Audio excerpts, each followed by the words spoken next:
nothing on the inside of this latch.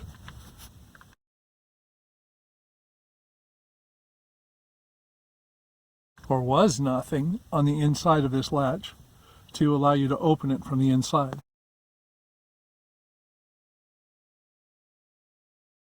Well, that's what I fixed.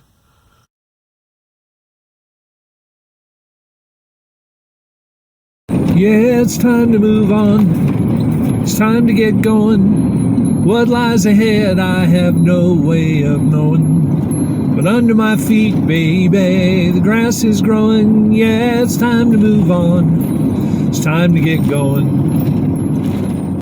Okay, this is going to look like a selfie as I move in because you'll see me in the reflection in the window. But in this video, I want to show you how I put a safety item into this type of door system in the back of my 2003 GMC Safari, and it'll work for any other Safari.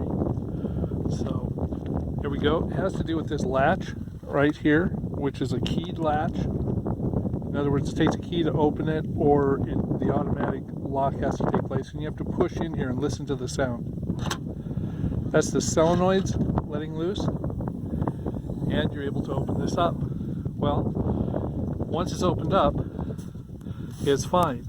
But if your battery is dead, that solenoid is not going to work. And if you're inside and you have to get out quickly for some reason, that solenoid is not going to work because there is nothing on the inside of this latch, or was nothing on the inside of this latch to allow you to open it from the inside. Well, that's what I fixed. So it's a very simple fix. If you trust me, you see that there's the handle there, and then I have this loop. If I can find it, here it is. This loop, basically a baling wire. And I've been priding myself on the fact that I haven't had to make many alterations at all to the van, that I've just been able to hook stuff up naturally without drilling holes and stuff. But I had to drill a hole right here for this to fit, okay? And I'll show you some more about what I did to do this. And the nice thing is, listen, you hear that movement? That movement is what the solenoid does. So, and I have tested it, and it does open up from inside the van. So it's an emergency release for the inside, and I'm surprised they didn't do something like that when they created this. But anyway, this is a solution I've come up with. I'll show you how I did it. It's, like I say, it's pretty simple, but you do have to drill a hole. What you're going to want to do, after this focuses, is take the small screwdriver and kind of wedge it in this little hole here and push in and flip down. That unhooks one side of this, which you see little holes on the outside, so that means the hook is on the inside there. So we're going to go out with this, the other side, and there it comes off. And that exposes a bolt with a 10mm head. We're going to do the same to the other side. So now it's done to both sides. We're just going to take a 10mm socket and pull that down. It's going to reveal what we need to have revealed.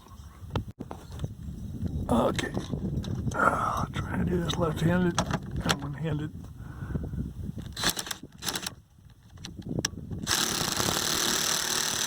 It helps set the torque right.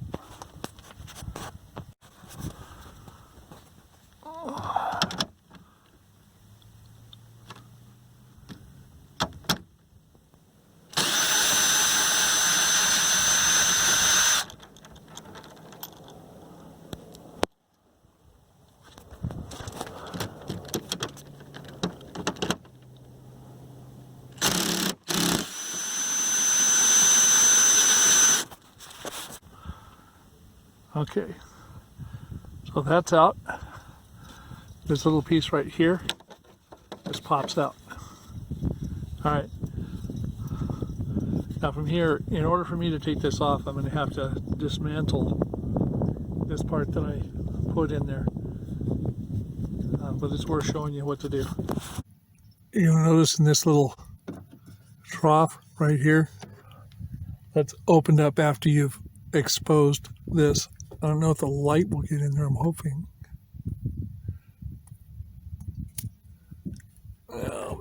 maybe you can see it, maybe you won't. Over here.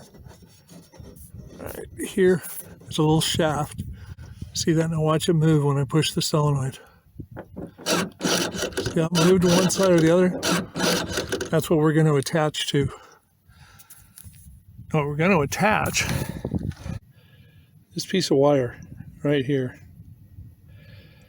Now, I put a little loop in there, and actually you just want to put a hook in there and then twist this around. I'll show you that after it's done. I can't show you doing it with one hand, sorry. But anyway, so this is about, I don't know, 8 or 10 inches of just good sturdy baling wire. Okay, so in the end of your wire, you're going to want to make a hook like this. That's about, an inch long. Then, if it's a little focus, feed it up in here. Now, I'm going to go on this side of that and turn it so that you see how that latch went around that shaft that moves. Now I'm going to twist that once with some pliers. Okay, so now it's attached. Okay, so what I'm going to do is slide it all the way to the end, and I'm just going to pull on it. Now listen. Okay, that's undoing both latches on both sides of the liftgate that the solenoid normally does. So that's good, but notice I had to pull it at an angle here. See, can't pull it straight down like this. Got to be an angle, because that's the way that is moving. So the next thing is to realize that the cover, which I can't find right now, the cover, which is right here, if you notice its shape, there's a large flange here that goes toward the back or the bottom, and this is for the top. So it fits up in here. But when you do that, it pinches the wire. And once you tighten it down, the wire won't work. So you see, I see where I have the hole right here. Okay, that's where I drilled a through hole. But there's something that you need to do. You need to angle that through hole. It shouldn't go straight through. It should be at an angle, and I'll show you that in a minute. All right, so now I am going to have to do a selfie. Here's that panel I was telling you about. This is the back or the bottom, okay? And here's where the hole is going to go. I showed you up there where it goes. It's right here. Now, you can use any size bit that you want, but you want one that's large enough, just large enough that the wire can move through it, and not too large. You don't want a big hole there. But anyway, this is a 1/8 inch bit. Now, I'm going to show you. I had to drill it, or I chose to drill it. Yeah, it won't go. Good bits. So you see that at an angle. So I drilled it at an angle because that's the angle that the baling wire is going to go at, and so it doesn't bind. But the way you start a hole like this is start it by drilling straight down where you want it to go until the bit catches just a little bit, and then you turn it sideways. You turn your drill sideways. And it doesn't have to be precise. This is probably about a 45-degree angle. Okay.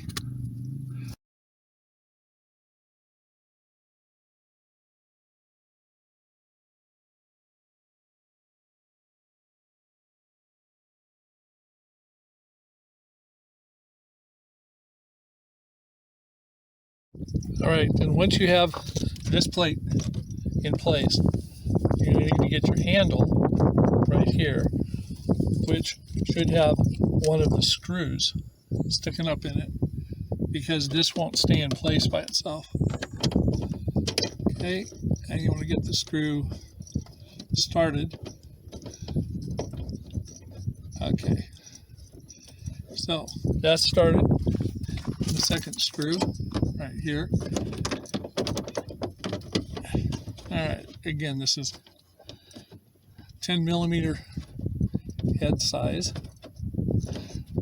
All right, now what you want to do is hold this before you tighten it and pull on this. Make sure you can still hear that noise, okay?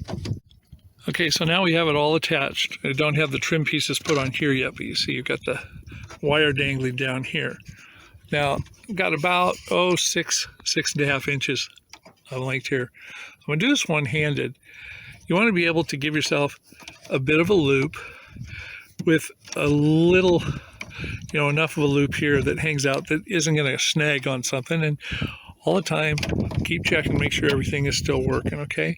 Now what we're going to do is we're going to tape this little part right here just so that the wire sticks to it and keeps the loop intact, but then also that we can do what I did at the beginning of this video, which I didn't show you, but was remove the tape to be able to remove this panel. So I'm going to just show you after it's done taped up. I'm just using regular plastic 3M electrical tape to do this. Takes about 4 inches of tape in order to do it well. All right, so now what you can see is that I've got the tape up here, I've got the loop, everything is still moving. Now, one thing I can do, because it's baling wire and I don't need it all the time, is push it back so that it's flat, sort of flat here. And of course I can use it in emergencies. Now, one thing that's going to happen, watch this, is when you push that button and the solenoid goes, see, it's going to move. Oh, you can see it move slightly, but notice it moves out. As long as it doesn't bind moving back in, everything should work just fine. Okay, now I'm going to snap these covers in, and again they go from the outside. What I found is that by angling it toward the outside first and then snapping it up, it snaps in very easily. And I'll do that here. I don't even know if that was in camera, sorry. I'll make sure this one is. See how you kind of push it up in there first and snap that shut. Okay. Making sure everything's still moving. That's good. Making sure nothing's bound. Okay. Anyway, that's my solution for a safety issue that needs to be addressed in these vans, and one way of being able to fix it. So I hope this helps. Far away from your troubles and worries.